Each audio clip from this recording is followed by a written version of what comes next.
지금 이제 집단 상담을 할 때, 리더가 볼 때 이제 집단에서 이 하위 집단이 이렇게 생길 수 있어요. 하위 집단이라는 건 뭐냐면, 예를 들면 가정폭력 피해자인데, 가족이 참여한 거예요.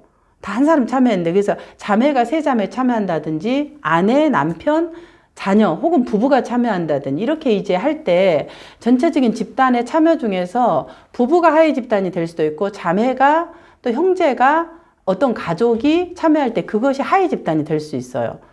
그리고 또 이제 만약에 수련생들의 동질 집단에서는 되게 친한 사람들끼리 딱 앉는 거예요. 그러면 그게 하위 집단이 되는 거예요.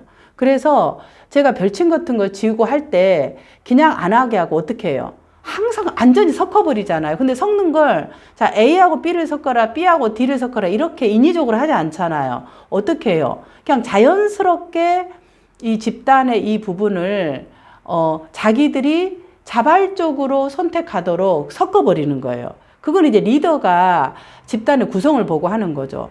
그래서 대부분 대학원 수업을 집단을 하게 될 때 많이 집단이 실패하는 이유 중에 하나가 대부분 아는 사람들이에요. 그러니까 아는 사람들끼리 집단을 하니까 개방하기도 힘들고 비슷한 친한 사람끼리 앉아갖고 집단하니까 집단 자체에 역동이 안 일어나고 그 동질 집단끼리 묶어져 버리는 거예요. 그래서 그런 경우는 리더가 이 동질 집단, 하위 집단의 이 부분을 이렇게 흩어버리도록 집단을 해야 돼요.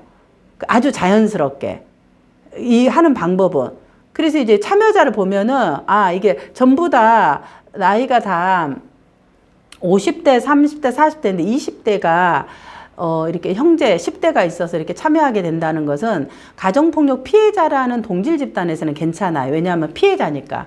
그리고 50대, 40대, 30대, 20대, 10대까지 포함하면은 가정폭력이라는 것은 가족의 그 안에서 일어나는 거잖아. 패밀리 바이올런스니까. 그러니까 오히려 엄마의 입장, 아이의 입장, 10대 입장, 20대, 30대 입장에서 이야기를, 자녀들의 입장을 얘기하게 되면 굉장히 이 듣는 부모들에게는 신선하거든요. 어떤 다른 것보다.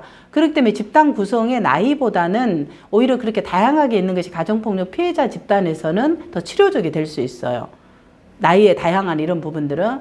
근데 이제 그것보다 치료자가 유념해야 되는 게 뭐냐면 이 지금 말하는 하위 집단을 어떻게 치료적으로 활용할 거냐를 고민해야 돼요.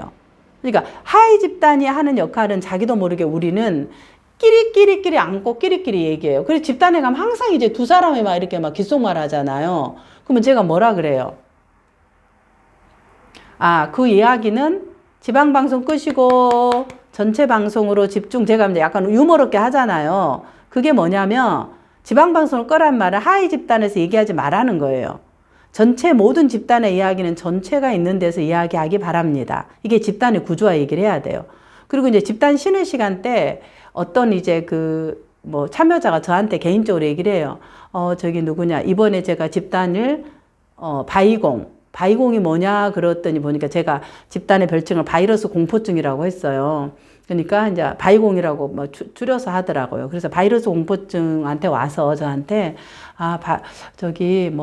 바이공 제가 이러면서 이제 뭔 얘기를 하려고 하는 거예요. 그래서 제가 딱 커트를 시키고 어떻게 했냐면은 그 이야기는 저희가 쉬는 시간 끝나고 전체 집단에서 이야기를 같이 공유하시면은 저희 집단 전체가 함께 이 부분을 하는데 도움되겠습니다 하고 커트를 시켜야 돼요. 그걸 또 이제 개인적인 쉬는 시간에 얘기하는 걸 막 듣고 이러면은 집단원들이 볼 때는 저 리더하고 쟤하고 무슨 친한 사람인가? 뭔 얘기할까 막 궁금할 거 아니야. 그래서 리더하고 무슨 개인적 관계인가? 이렇게 궁금해. 그래서 이제 리더가 볼 때 집단원들끼리 쉬는 어떤 시간에 막 얘기를 하잖아요. 그러면 이제 항상 전체로 어떤 이야기를 하셨는지 궁금합니다. 그 방금 했던 이야기를 전체 좀 공유해 주시겠습니까? 하고 이걸 전체로 가져와야 돼요. 그게 이제 이 하위 집단이 나도 모르게 무의식적으로 이런 얘기를 하려고 그래요. 이게 이제 우리가 가정에서 일어나잖아요. 맨날 이제 엄마가 딸하고 막 얘기해. 그 남편이 있으면 항상 저기 뭐라 그러나 이렇게 소외가 돼. 그래서 이 집에 왔지만 왠지 나는 섬 같은 외딴 섬처럼 내가 있어. 그래서 섞이지를 못하는. 이것도 우리가 가정에서 늘 경험하는 거잖아요. 그것도 하위 집단이야, 쉽게 말하면. 하위 집단끼리 이렇게 융합이 된 거죠. 자, 집단에서는 이런 하위 집단이 자주 생겨요. 그래서 끼리끼리 편한 사람, 이 사람끼리 있는 거죠. 그래서 이제 약간, 그런 부분을 이제 하는 방식이 아까 말한 자리 배치 같은 경우도 약간 이제 똑같이 앉게 되면 어려우니까 약간 이제 처음 시작할 때 약간 이제 이렇게 신체 같은 놀이를 통해서 집단을 앉게 해요. 그 부분을. 자, 오늘은 우리가, 이제 예를 들면 사티어로 의사소통 집단으로 하게 되면은 물어보는 거예요. 어떻게 물어보죠?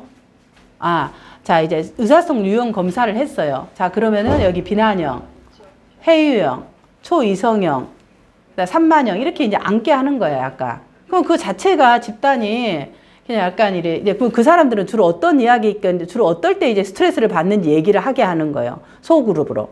그 전체 모이게 하고. 그럼 자동적으로 흩어질 거 아니에요. 그래도 이제 그 같은 형제가 다 똑같이 해유형이라면 들어가지만 그건 좀 달라요. 그래서 그렇게 집단 리더가 이 하위 집단을 전체적으로 집단의 치료적으로 활용하도록 하는 게 필요해요. 왜냐하면 집단을 하다 보면 하위 집단은 생길 수밖에 없어요. 그래서 이제 대부분 저희 다리꿈 안에서도 수련생과 외부 사람들이 집단을 들어와서 하잖아요. 그래서 항상 구성을 저희가 집단 구글 시트 보면은 그 수련생, 자체 수련생은 몇 명, 10명, 딱 10명으로 제한 두잖아요. 나머지는 외부 사람, 이렇게 비율을 두잖아요. 근데 이제 그래서 거의 비슷하게 되는데 어떤 경우에 이제 수련생만 있게 되면 제가 끼리끼리 안 생기도록 완전히 섞어버리는 새로운 방식으로 항상 집단을 하잖아. 한번 잘 눈여겨봐 보세요. 박사님께서 바이러스 공포증이 왜 저렇게 하실까 하는 것은 그런 이제 기본적인 하위 집단이 생기면은 집단의 역동이 안 생기고 그 하위 집단을 이끌어버려요. 그래서 너하고 나하고 수련 동기니까 우리 이런 얘기를 해서 자꾸 뭔가 얘기해도 막 수련 얘기만 하는 거예요. 그러면 그건 집단을 다른 방향으로 가게 돼요. 집단이 성공적이지 못하는 거죠. 이게 성공적이라는 말이 집단의 역동을 이 하위 집단이 자기들이 가고자 하는 집단으로 끌고 간다는 거죠.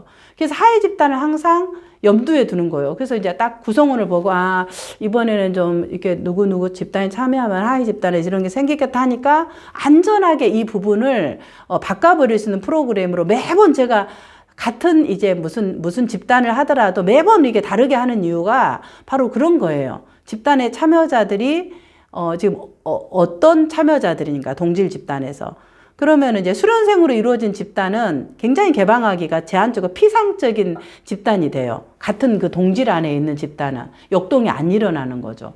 근데 이제 그런 부분을 넘어서 하려고 한다 그러면 집단의 하위 집단이 어떻게 형성되었나? 그럼 이 부분을 어떻게 집단에서 치료적으로 할 건지. 그래서 프로그램을 이제 그때마다 똑같은 부분을 하더라도 그 집단의 구성원에 따라서 약간 이제 변형을 시키는 거죠. 그런 부분들. 그래서 이제 이 하위 집단을 잘 파악하는 것이 굉장히 중요해요. 하위 집단은 생길 수밖에 없어요. 어떤 집단을 하든지 간에. 그러나 하위 집단을 잘 활용하는 것들이 굉장히 치료적이다. 그래서 이제 그렇게 자매로 한다 그러면 그렇게 얘기를 하고, 그 다음에 이제 그 실제로 집단을 할 때 이제 이 자매들이 참여하게 될 때 뭔가 이제 A, B, C, 이게 자매가 1, 2, 3이 참여했다 그러면 이제 1이 얘기하면은 2, 3 이렇게 하는데 이들이 얘기하는 거 패턴을 보고 이 얘기할 때 집단원 전체가 이들이 형제라는 것을 아는 것이 중요해요.